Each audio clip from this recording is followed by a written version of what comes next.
Shalom, shalom peuple de Dieu. Je suis tellement dans la joie de faire cette continuité de cette émission qui a déjà été débutée. Je suis tellement dans la joie et je bénis très grandement le Seigneur Elohim, Yehoshua Hamashiach, de sa grâce qu'il ne cesse de nous accorder.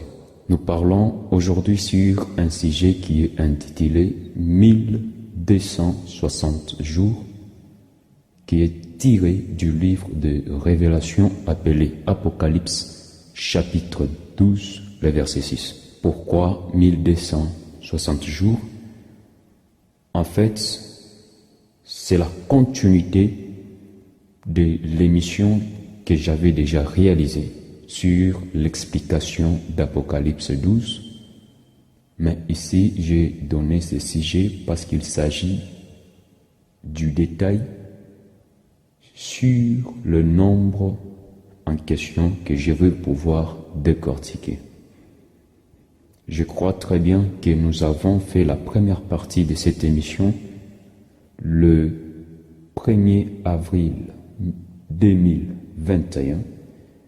Et aujourd'hui, nous réalisons la continuité de cette émission.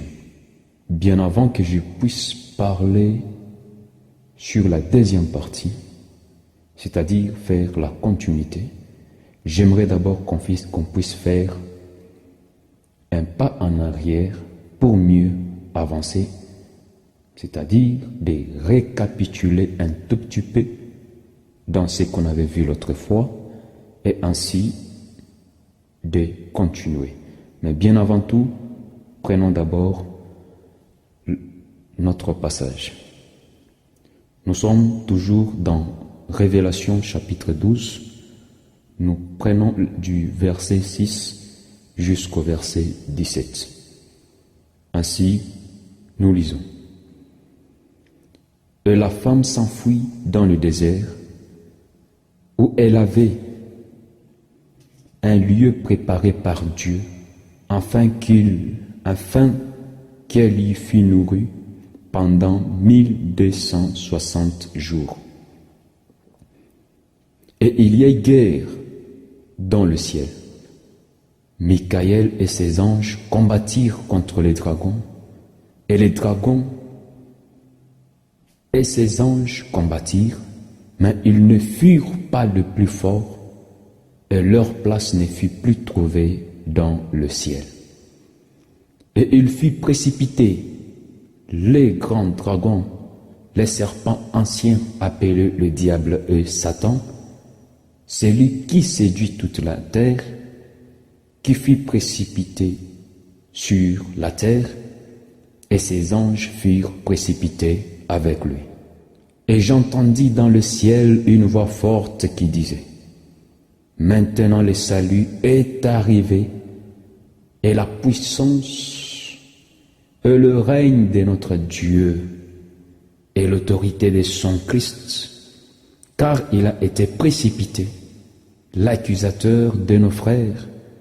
C'est lui qui les accusait devant notre Elohim jour et nuit. Ils l'ont vaincu à cause du sang de l'agneau et à cause de la parole de leur témoignage, et ils n'ont pas aimé leur vie jusqu'à craindre la mort. C'est pourquoi réjouissez-vous cieux, et vous qui habitez dans le ciel, malheur à la terre et à la mer, car le diable est descendu vers vous, animé d'une grande colère, sachant qu'il a peu de temps.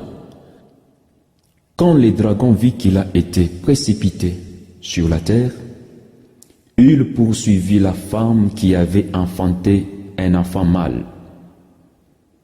Et les deux ailes du grand aigle furent données à la femme, afin qu'elle s'envolât au désert, vers son lieu où elle les nourrit un temps, 2 temps et la moitié d'un temps, loin de la face du serpent.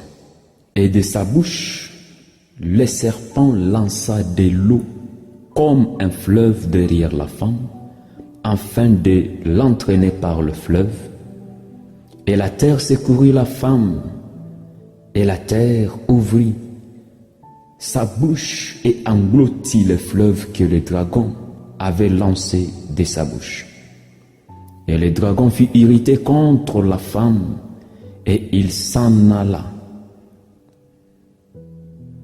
faire la guerre au reste de sa postérité, à ceux qui gardent le commandement de Dieu et qui ont les témoignages de Jésus. Nous bénissons très grandement le Seigneur. Je crois très bien que lorsque j'avais parlé sur l'explication d'Apocalypse 12, dans l'introduction que j'avais eu à faire, j'avais parlé de cette femme qui était enveloppée du soleil, la lune sous ses pieds et une couronne de 12 étoiles sur sa tête. J'avais parlé de ces détails, d'où j'avais expliqué que le soleil était l'époux. Parce que pour la nation d'Israël, l'époux c'est le soleil. L'épouse c'est la lune. Et les fils sont les étoiles. Ainsi vous allez encore comprendre que le soleil c'est la loi. La lune c'est la grâce. Et comme le soleil ne marche que pendant 12 heures du jour, ainsi les 12 étoiles sont les 12 heures par lesquelles le soleil doit parcourir. Parce que la journée est comptée par les heures et la nuit est comptée par le veille.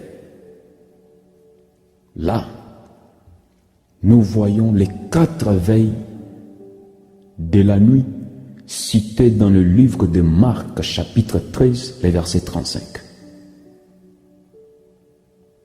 C'est pendant que dans l'Ancienne Alliance, il y avait 3 veilles, dont chaque veille avait 5 heures du temps.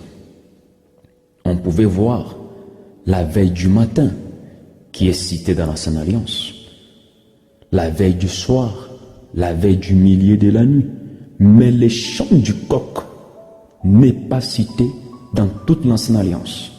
Là, nous comprenons que l'Ancienne Alliance n'avait que 3 veilles, c'est pendant que la Nouvelle Alliance a 4 veilles, dont chaque veille a 3 heures du temps. Alors le soleil enveloppait cette femme. La lune était sous ses pieds. J'ai à parler sur la couronne des 12 étoiles et j'expliquais en détail sur ces 12 étoiles, là où nous avons fait sortir 11 étoiles qui appartiennent à Jacob ou à Jacob et une seule étoile qui appartient à Japhat, c'est-à-dire à Joseph. Et là nous avons parlé de la tribu des Dan qui ne figure pas sur les 12 étoiles qui étaient sur la couronne qu'avait cette femme. Et nous avons vu comment est-ce que la tribu des Dan a été remplacée par la tribu de Manassé. C'est pourquoi lorsque nous parlons des 144 000, la tribu de Dan ne figure pas sur les 144 000. Alléluia. Je vous mets les liens dans la description pour ceux qui nous suivent directement sur YouTube. Vous n'aurez qu'à cliquer sur le lien et le lien vous amènera directement à l'enseignement en question. Alors, je vais pouvoir faire la continuité de ces sujets parce que nous savons que c'est un sujet très vaste. Nous ne saurons pas tout dire, je l'ai toujours dit, nous connaissons en partie et tous nous marchons que dans la complémentarité. Personne sur la terre ne connaît toutes choses si ce n'est que le Christ qui est l'omniscient, qui a la connaissance élevée au-dessus de la science. Mais l'homme est toujours limité. Et c'est pourquoi chaque jour Elohim nous donne la révélation, la révélation, la révélation. Car si vous connaissez toutes choses, vous auriez déjà tout connaître le même jour. Mais comme la révélation vient progressivement, ce qui veut dire que nous connaissons en partie. Alors, ici, il est question de cette femme. Après que son enfant fut enlevé vers Dieu et vers son trône, le dragon est allé poursuivre maintenant la femme. En voulant faire quoi? Dévorer la femme. Là, nous avons parlé sur les dragons.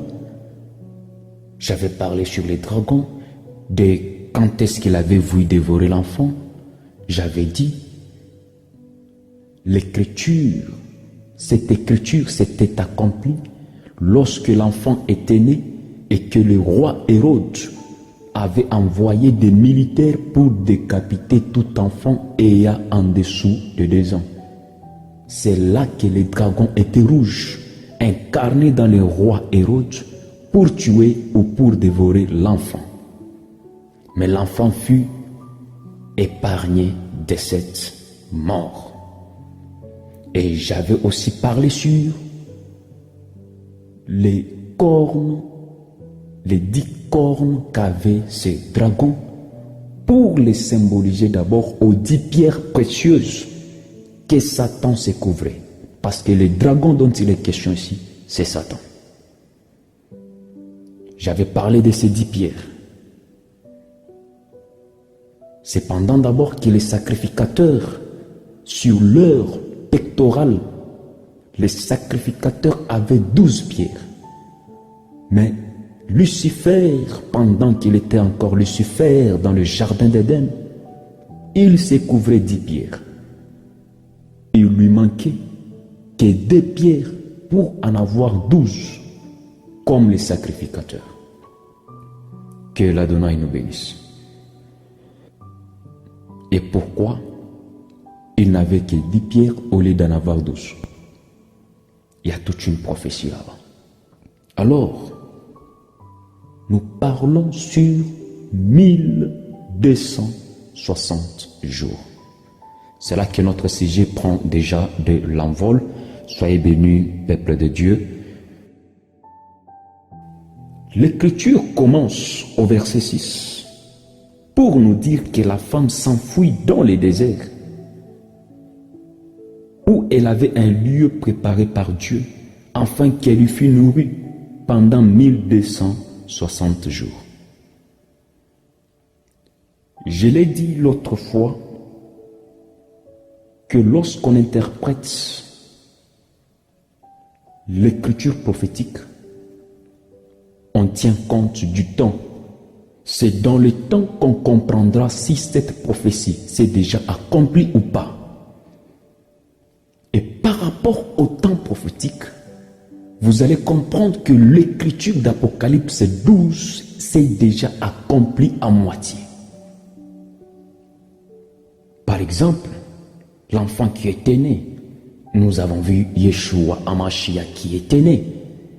L'enfant qui a fleuré la mort par les dragons, nous avons vu que lorsque le diable était incarné dans le roi Hérode et qui a voulu dévorer l'enfant ou décapiter la tête de l'enfant. L'enfant qui a été enlevé, nous avons vu quand il a été enlevé. Et j'avais d'ailleurs parlé de pourquoi l'enfant au lieu du fils. Parce que Ésaïe nous dit qu'un enfant nous est né et un fils nous est donné, j'avais expliqué la raison pour laquelle Israël n'a besoin que d'un enfant, mais les nations ont besoin d'un fils. Alors ici, nous voyons maintenant le dragon qui poursuit la femme, et la femme devrait s'en aller dans le désert. Cette écriture ici, l'écriture ne s'est pas encore accomplie, mais ça aura l'accomplissement lors de la grande tribulation. Parce que jusque-là, nous ne sommes que dans la petite tribulation. Alléluia. Lors de la grande tribulation, cette écriture s'accomplira totalement. La femme dont il est question, nous connaissons déjà que c'est la nation d'Israël. La nation d'Israël sera attaquée sévèrement par les dragons. Sera sévèrement attaquée par les dragons. Et lors de cette attaque, la femme fuira dans le désert.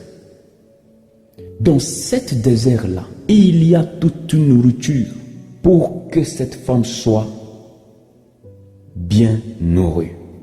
Je vais parler de ces déserts lorsque nous allons continuer avec ces messages. Alors, pour bien expliquer cette écriture, prenons à partir du verset 7. On nous parle d'une guerre qui a eu lieu dans le ciel entre Michaël, ses anges, et les dragons.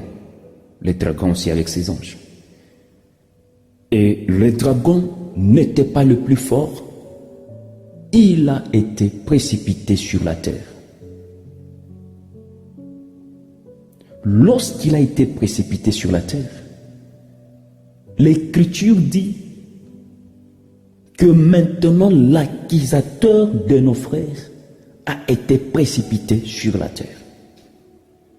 Or que nous voyons dans l'ombre, dans Ésaïe chapitre 14, en commençant par le 13e verset, nous voyons, on nous parle d'une prophétie sur le diable, de comment il a été précipité sur la terre.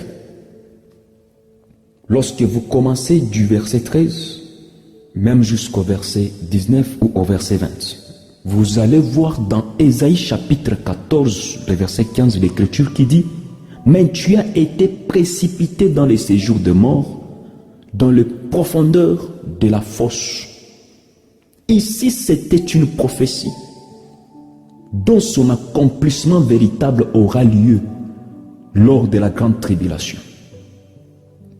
Satan n'est pas encore précipité définitivement sur la terre, parce que nous voyons que l'Écriture témoigne que jusqu'aujourd'hui, il monte encore au ciel pour accuser le frère. Il sera définitivement précipité sur la terre, c'est lorsqu'il y aura guerre au ciel. Parce que la guerre n'a pas encore eu lieu au ciel, mais la guerre aura lieu entre Michaël et ses anges qui combattra maintenant le diable pour lui dire que maintenant tu n'as plus place de monter et d'accuser nos frères. Pourquoi? Parce que l'église sera déjà enlevée. Aussi longtemps que l'église est encore sur la terre, l'accusateur aura la place, l'accès de nous accuser au ciel. Mais après l'enlèvement, lors de la grande tribulation, il n'aura plus la place. Il va accuser qui? C'est alors qu'il y aura la guerre au ciel entre Michaël et ses anges qui combattront maintenant les dragons, les diables et ses anges aussi. Ils vont faire la guerre. Ils seront le plus fort, c'est-à-dire Michaël sera le plus fort, lui et ses anges, à cause du sang de l'agneau. L'agneau véritable qui est Yehoshua Hamashiach. Son sang servira de la force à Michaël pour renverser les dragons. Oh, my God. Le sang ne donne non seulement la purification à l'âme, mais le sang donne aussi la force à l'esprit, puisque les anges sont des esprits. Alors, tout ceci aura l'accomplissement, non pas avant l'enlèvement de l'Église épouse, mais après, c'est-à-dire lors de la grande tribulation. La tribulation qui est la souffrance, lors de la grande souffrance. Bien-aimés, le coronavirus que nous sommes en train de voir actuellement, ce n'est que le début du commencement. Le Ebola, la crise qui est par-ci par-là, la famine, ce n'est que le commencement. Ceux qui auront l'accès dans la grande tribulation vivront des grandes choses plus que celui-ci. Là, nous parlerons du sceau de 666 qui fait 666. Alléluia. Alors, lorsque le diable sera précipité sur la terre, lui et ses anges, sachant qu'il a peu de temps, qu'est-ce qu'il va faire? Il va maintenant attaquer la femme. Parce que lui, il avait attaqué l'enfant. Il a raté l'enfant. Alors, il va maintenant attaquer la femme, c'est-à-dire attaquer Israël.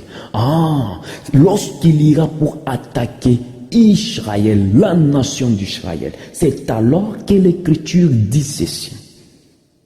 Au verset 13, l'Écriture dit: quand le dragon vit qu'il a été précipité sur la terre, il poursuivit la femme qui avait enfanté l'enfant mâle, et les deux ailes du grand aigle furent données à la femme, afin qu'elle s'envolât au désert vers son lieu où elle les nourrit un temps, 2 temps et la moitié d'un temps, loin de la face du serpent. Lorsque Satan va suivre maintenant, va poursuivre la femme, les deux ailes du grand aigle seront données à cette femme. Le grand aigle, c'est Dieu lui-même. Elohim lui-même est le grand aigle. Et comme Dieu, c'est le grand aigle, les deux ailes du grand aigle sont Élie et Moïse, qui seront donnés à la nation d'Israël. C'est en ce moment ici que Élie et Moïse viendront pour parler à Israël. Israël, ce n'est pas pour dire qu'ils auront des ailes comme des anges pour voler, non. Ça, ce sont des choses symboliques. Les ailes ici symbolisent les deux oliviers, les deux oins, les deux prophètes, Moïse et Élie, qui viendront pour parler à la nation d'Israël, pour prêcher au cœur de la nation d'Israël.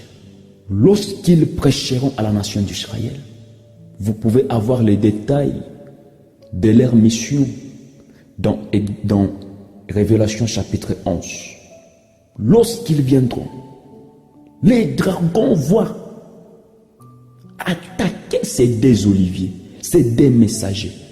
Ils seront attaqués, tués lors de la grande tribulation, mais ils vont ressusciter et ils seront enlevés. Alléluia.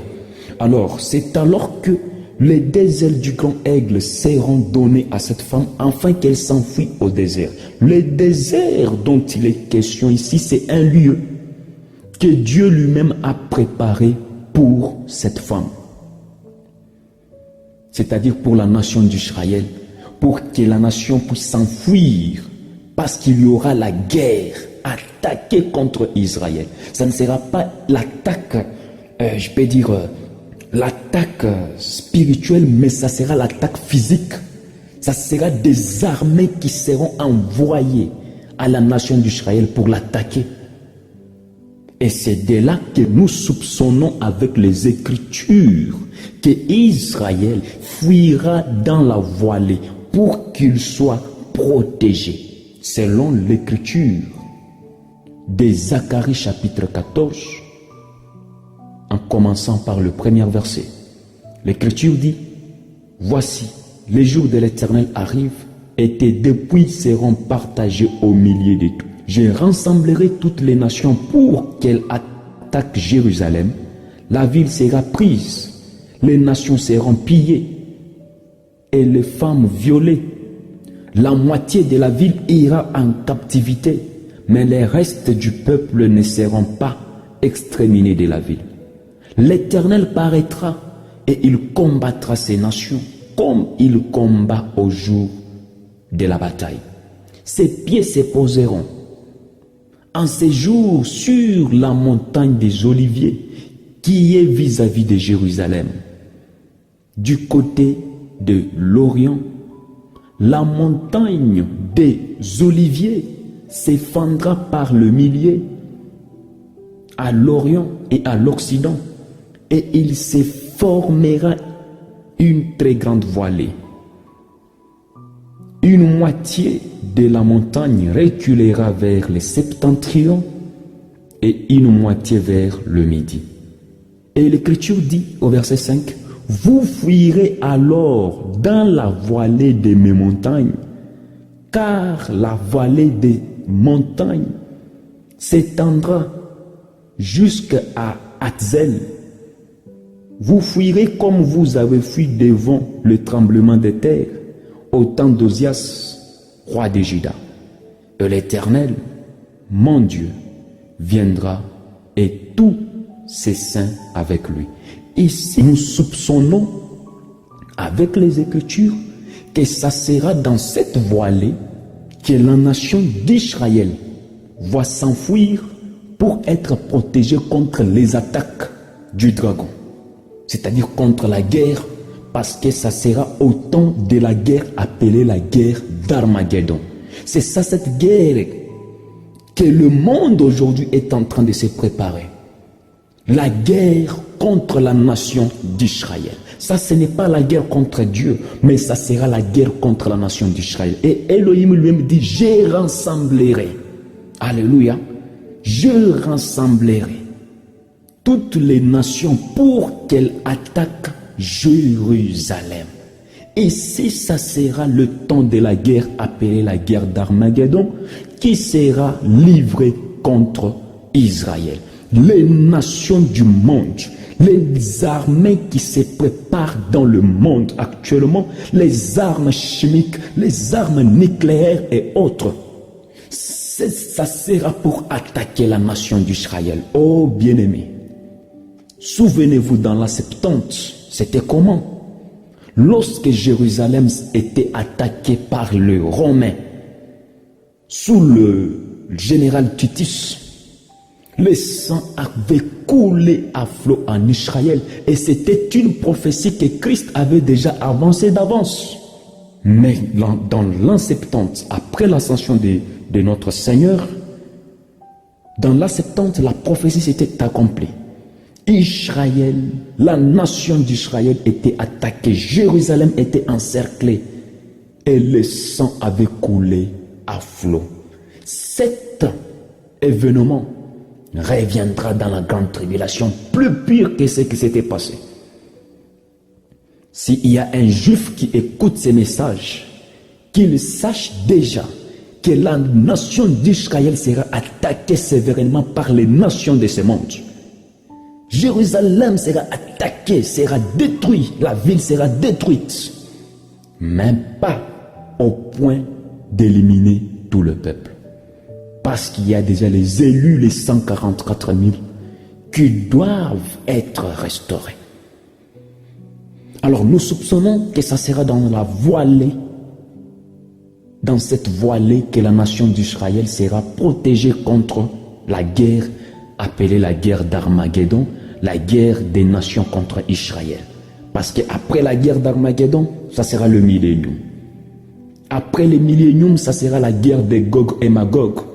Cette fois-ci, la guerre de Gog et Magog sera une guerre des nations contre Dieu.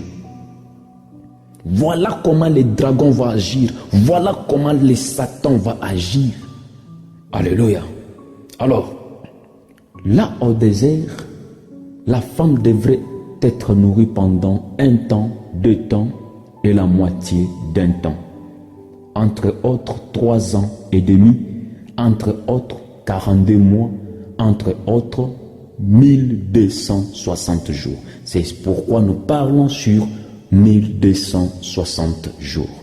En réalité, si vous voulez bien comprendre, le 1260 jours, est équivaut à 3 ans et demi. Parce que pour la nation d'Israël, chaque mois contient 30 jours. Et si chaque mois contient 30 jours, ce qui veut dire qu'une année contient 360 jours. Parce que si vous prenez, nous commençons la mathématique. Alléluia. Si vous prenez 30 jours multipliés par 12, ça va vous donner 360 jours. Alors, vous prenez les jours du mois, c'est-à-dire 30 jours, multipliés par 12 mois, vous aurez 360 jours, ce qui est égal à une année. Mais nous avons besoin d'avoir 3 ans et demi.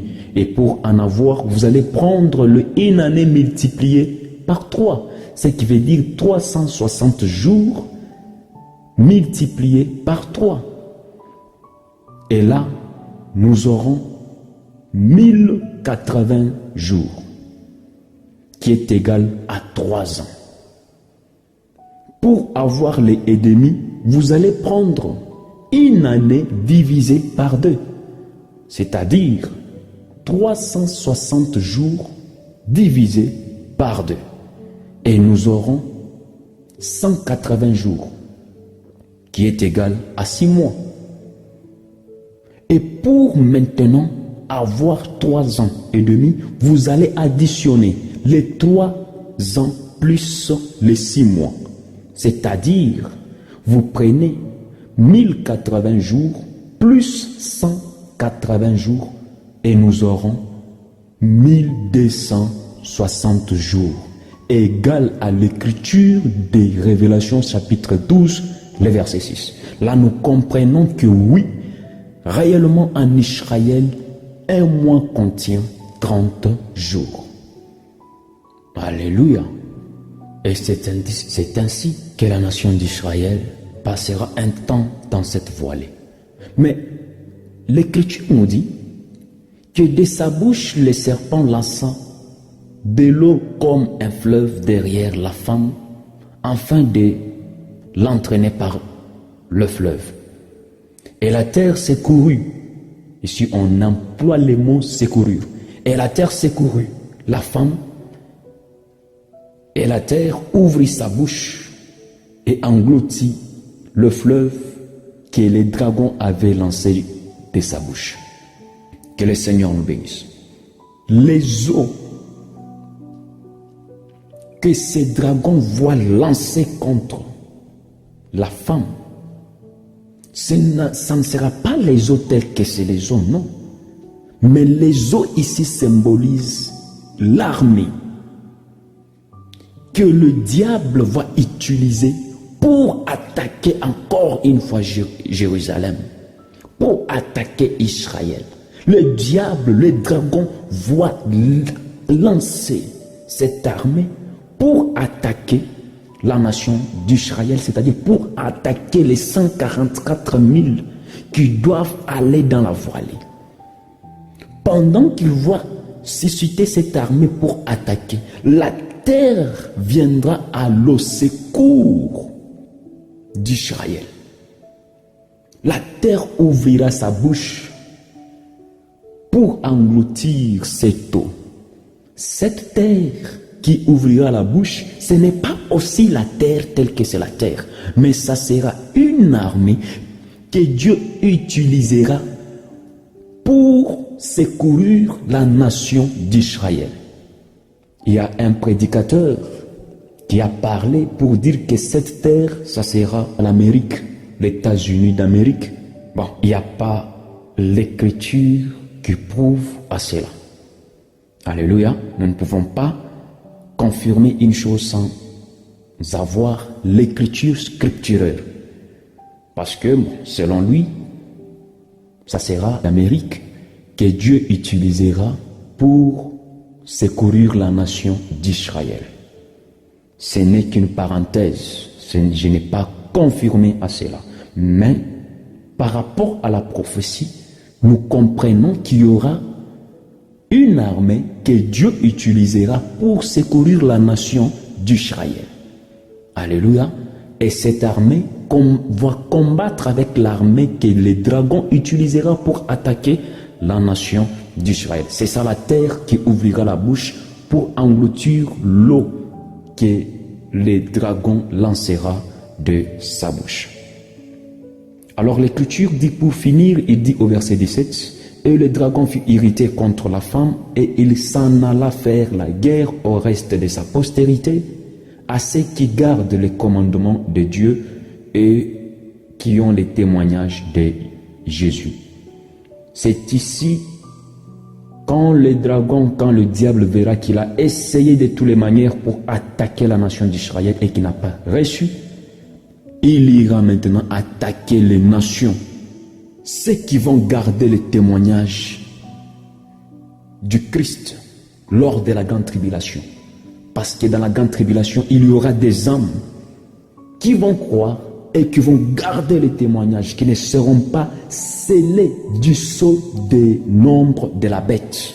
Ceux-là seront aussi attaqués par les dragons, c'est-à-dire par l'armée que le diable va utiliser, ou les armées que le diable va utiliser. Alléluia. Très cher peuple de Dieu, soyez tellement bénis, soyez dans la joie, parce que bientôt nous serons enlevés. Bientôt nous serons enlevés et nous raterons, nous serons épargnés à ces événements. Il y aura des moments plus difficiles qui vont venir. La guerre d'Armageddon, Dieu est en train de dire que les femmes seront violées. Nous avons lu dans Zacharie chapitre 14. Il dit que les femmes seront violées. Les viols qui se font actuellement, ce n'est que le début. Mais dans ce temps-là, ça sera plus pire qu'aujourd'hui. Ça sera plus pire, ça sera très difficile, ça sera très compliqué. Frères et sœurs, nous sommes encore au temps de croire à l'évangile. Nous sommes au temps de croire au message du temps.